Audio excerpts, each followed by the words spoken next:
देखिए, कल्पना जी सोरेन की जीत एक बहुत बड़ा उत्साह और हमारे कार्यकर्ताओं के बीच में एक ऊर्जा का प्रवाह किया।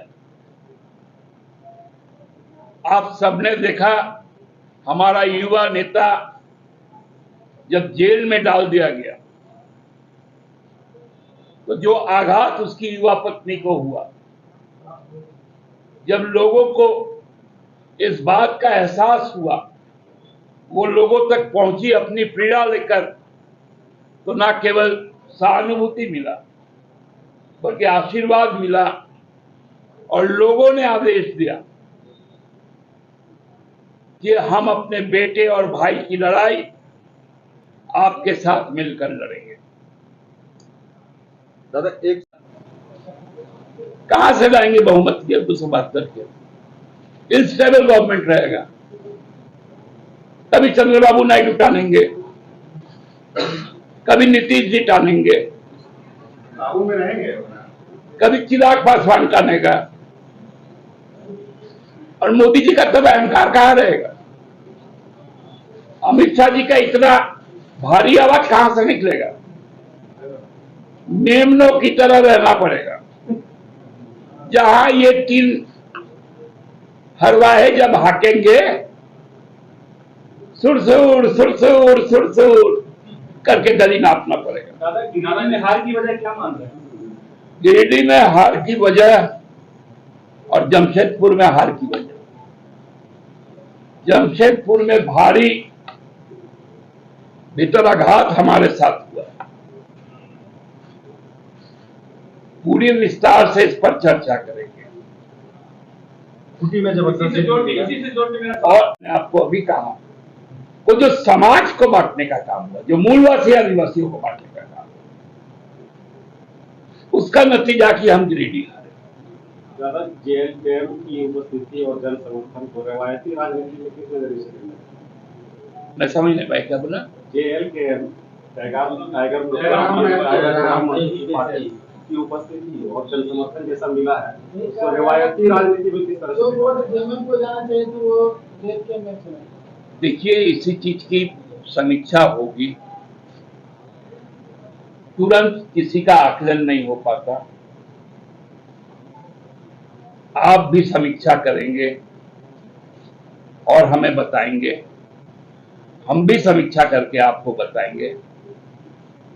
मैंने कहा ना कि हमारे लिए जो अगले 3 महीने जो मुद्दों को लेकर उन्होंने सामने लाने का काम किया, वो भ्रम फैलाया, क्योंकि यही काम तो हम करना चाहते थे कि हेमंत सोरेन जी जेल में, फिर आचार संहिता लग गया और अगले 3 महीनों में हम यही काम करने जा रहे हैं कि झारखंडी भाषा के शिक्षकों की नियुक्ति होने जा रही है। 30,000 शिक्षकों के पद भरे जाएंगे और भी नियुक्तियां हैं, सबको ही उस स्तर पे किया जाएगा और 90 दिनों के अंदर में ये सारे मुद्दे समाप्त हो जाएंगे। दादा मेरा 2 सवाल है। एक तो है कि 18वें लोकसभा के गठन के लिए 543 लोकसभा सदस्यों का निर्वाचन आज संपन्न हो गया और साथ साथ संविधान की भी रक्षा हुई और लोकतंत्र की भी रक्षा हुई। जिस प्रकार विगत 10 वर्षों से तानाशाही और पूंजीपतियों को ध्यान में रखकर प्रधानमंत्री मोदी जी ने संविधान के साथ खिलवाड़ किया, देश के आदिवासियों के साथ अन्याय किया, दलितों के साथ प्रताड़ना की गई, किसानों को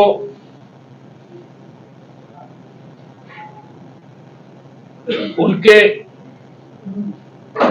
बुरे हाल पर छोड़ दिया गया।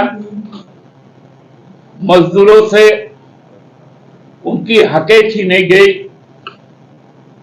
नौजवानों को बड़ी संख्या में बेरोजगार बनाया, सेना को भी कमजोर करने के लिए अग्निवीर योजना लाई। जो महंगाई का मार लोगों ने झेला, इस सब के विरुद्ध देश का गरीब जनता, दलित, आदिवासी, जो अल्पसंख्यक समुदाय है, युवा है, मेहनतकश आवाम है, महिलाएं हैं, उन्होंने मोदी सरकार को, खासकर प्रधानमंत्री का प्रतिकार किया। नैतिकता नहीं है, लेकिन भाजपा में यदि नैतिकता है तो सबसे पहले भारतीय जनता पार्टी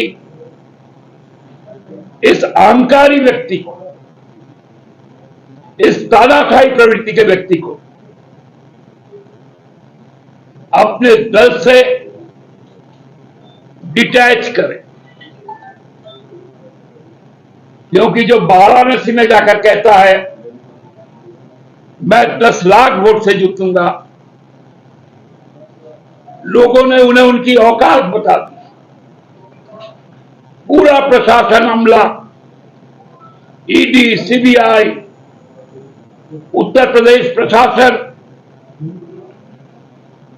सभी ने मिलकर किसी तरह 1.5 लाख वोट से उनको जिताया। प्रशासन ने जिताया। वाराणसी की प्रबुद्ध जनता ने अपने सांसद को हराने का काम किया। केवल वाराणसी की जो प्रशासन है उसने मोदी जी को जिताया। यदि वाराणसी में प्रशासन नहीं रहता, यदि भाजपा वहां चुनाव जीतती तो उसके अगल बगल के सभी सीटें सपा ने जीतने का काम किया। क्योंकि वहां लोगों ने वोट किया, वाराणसी में प्रशासन ने वोट किया। मोदी जी चुनाव हार